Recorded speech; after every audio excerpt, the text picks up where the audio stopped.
last thing I want to talk about is why Kentucky is the SEC's most underrated team going into this college football season, man. Kentucky went 7-6 last year, and unusually, their offensive line was really bad. You do not normally see Kentucky's offensive line being as bad as what it was last year. It was really weird. This was a team that prior to last year in 2021 was in the running for the Joe Moore Award, which is awarded to the best offensive line in college football.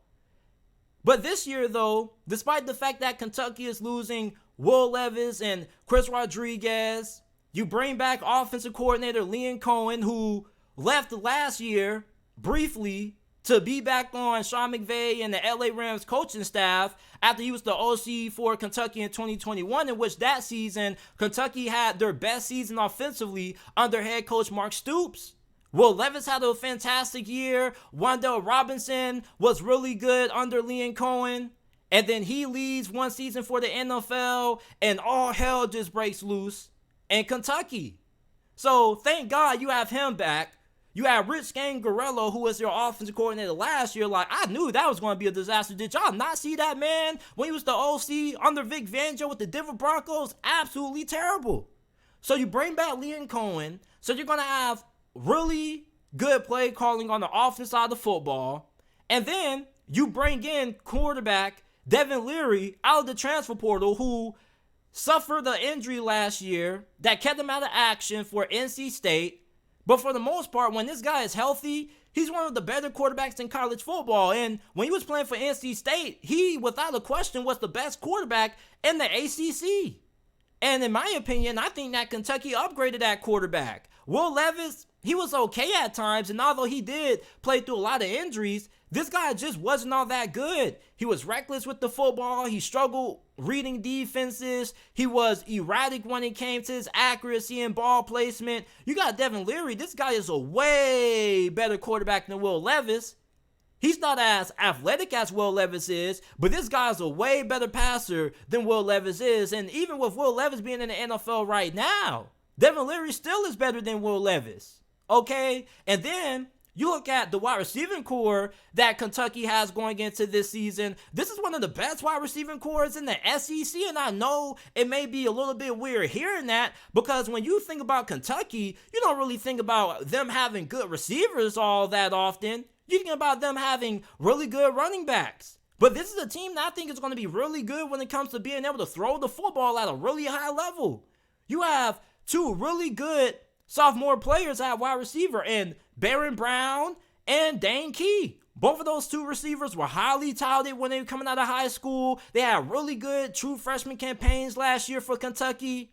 They were Kentucky's top 2, top 3 best receivers last year, and they were true freshmen, fam. And the only concern for Kentucky's offense is going to be this offensive line. But like I said at the start of this segment, that their offensive line play last year was really unusual, because normally you can always count on Kentucky having one of the best offensive lines in college football. So I do expect this offense to improve, although it may not be at the level that it once was prior to 2021. But I do think that this offensive line can at least be solid. And when you look at the SEC East this year, I mean, outside of Georgia, Tennessee, and South Carolina, I mean, who else is going to be up there? And Kentucky's schedule is pretty easy. I mean, they could walk in to their game on the road against Georgia, potentially being 5-0.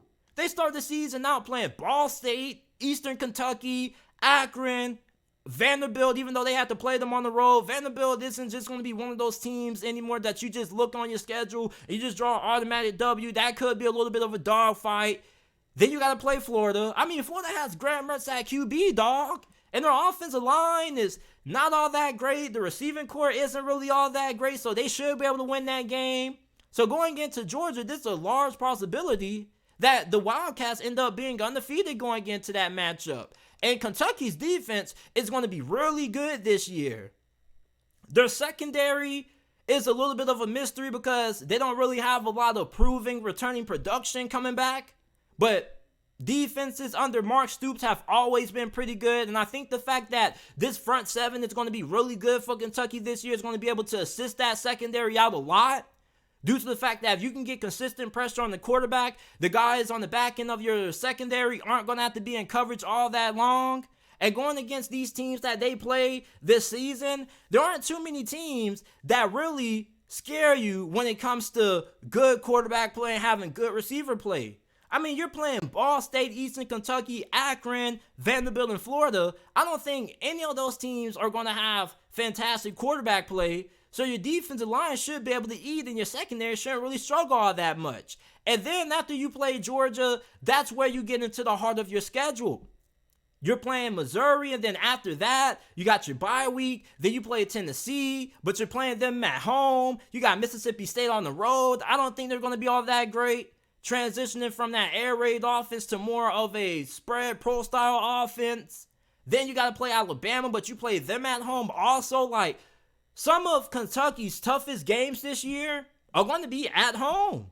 Outside of Georgia, that's their toughest road game this year. You go on the road. You got to play South Carolina and Louisville to close out the season. But those are two winnable games that Kentucky should be able to win on the road. Their offensive line is probably the biggest question mark for this team. And probably behind that would be the secondary. But the secondary has talent. The question just is the experience factor. But you're not really facing too many teams that are going to be able to challenge your secondary all that well. I mean, Florida has Graham Mertz at QB. Are you serious right now? Now, their offensive line, the reason why I think their O-line is going to improve this year is because they had a couple of their better offensive linemen from 2021 who were playing out of position last year, such as Kenneth Horsey, who was playing games at left tackle last season for them. He's going to be moving back to his natural position at offensive guard. You also do have Eli Cox, who started the season out at center. He's going to be moving back to guard this year because of the emergence of Jager Burton. And Jager Burton could end up being one of the best centers in this conference. Then you got a really good offensive tackle in Marquise Cox out of NIU. Northern Illinois University. For some of y'all who don't understand that abbreviation, this dude was one of the best pass blocking offensive linemen according to Pro Football Focus. The only main question for Kentucky's offensive line really is going to be who's going to be starting at right tackle, because right now they still have a position battle that's probably not going to be decided until fall camp. But Kentucky's offensive line, I am expecting this offensive line to be solid this year. Now, I'm not saying this offensive line is going to revert back to, what did they used to call this thing? The big blue wall. But I do think that this offensive line should be good enough for this offensive line to have a way better season than what it did last year. And I think that this offense is going to be really good this year. I think that this probably could be one of the better offenses in the whole entire SEC. Devin Leary probably is one of the best quarterbacks in this conference this year. I mean, there's not too many proven quarterbacks in this conference at the moment, outside of Jaden Daniels and Spencer Rattler and, shoot, I don't even know if you can throw Carson Beck in there because the jury's still out on him, but I'll probably throw him back in there. But I mean, Devin Leary probably is one of the top 2 or top 3 quarterbacks in this conference going into this year. I mean, you can throw in Will Rogers. But I think that when you look at Devin Leary, this is somebody that is a really good passer, really accurate with the football, makes good decisions, and him playing with a really good group of wide receivers. Hell, I forgot about Tavian Robinson. I know one of y'all Kentucky fans are probably typing in the comment section, man, you forgot about Tavian Robinson. I forget.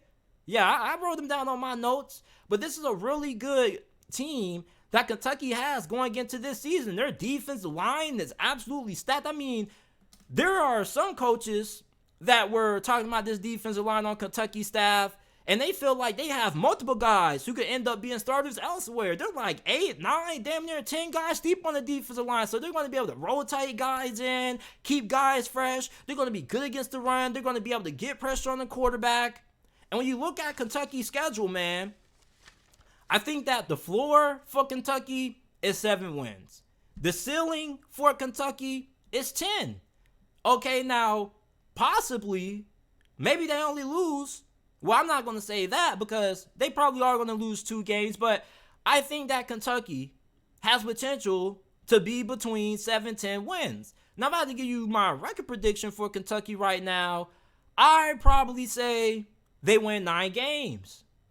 I do think that they're going to end up being 5-0 going into that game against Georgia because, I mean, they don't really have any tough teams that they're going to be facing on the road. You got to play Vandy, bro. Even though I'm not overlooking Vandy, but I just think that when you look at the talent that Kentucky has up front, they should be able to beat Vanderbilt pretty handily. Same thing with Florida. Florida is not going to be that good. They downgraded that quarterback, dog. You thought Anthony Richardson was not that good? Oh, they in trouble with Graham Mertz, boy. And then you got Missouri. I mean, I like Eli Drinkowitz just because I like pronouncing his name, but I don't know. They looking a little bit shaky themselves. Now, Tennessee, we know what Tennessee's going to do with Joe Milton. That dude has one of the strongest damn arms in the history of football. He's going to be slinging that rock. But that's a game that could go either way. Same thing with them playing South Carolina and Louisville. Now, Alabama, I don't know. Alabama, even with their quarterback situation, I still do think they're going to be able to out-talent Kentucky in a sense. But for the most part, I think that Kentucky is the SEC's most underrated team in 2023. Some of y'all may say it's South Carolina, but I don't really think too many people are underrating South Carolina. We know what the Beamer Boys are capable of. We saw what they did to Tennessee. We saw what they did to Clemson. I'm not doubting South Carolina. I don't know about y'all, but I think a lot of people are really sleeping on Kentucky. I've seen a lot of record predictions that have had Kentucky at 6-7 wins. I don't see it. I think that this is an 8-9 win team, 10 win team at best. And yes, they are capable of being able to beat Tennessee. I don't know if they're going to be able to beat Alabama or Georgia, but those are probably the only 2 losses that I probably would give Kentucky. I think that this team is good enough to be able to win 10 games and possibly make it to a New Year's Six bowl game. Now, are they going to be able to challenge Georgia? I doubt it, because Georgia just has some different dudes up front. But they normally give Georgia a pretty tough time. Georgia, when they play Kentucky, I mean, they may beat them, but it's not really one of those games that you just watch and it's just Georgia running up and down the field against Kentucky. Normally, Kentucky puts up a pretty big fight against Georgia because this is a really physical football team. And I look at Kentucky going into 2023, man, I think that this is a team that is incredibly underrated in the SEC, which is why I think that Kentucky is the SEC's most underrated team in 2023.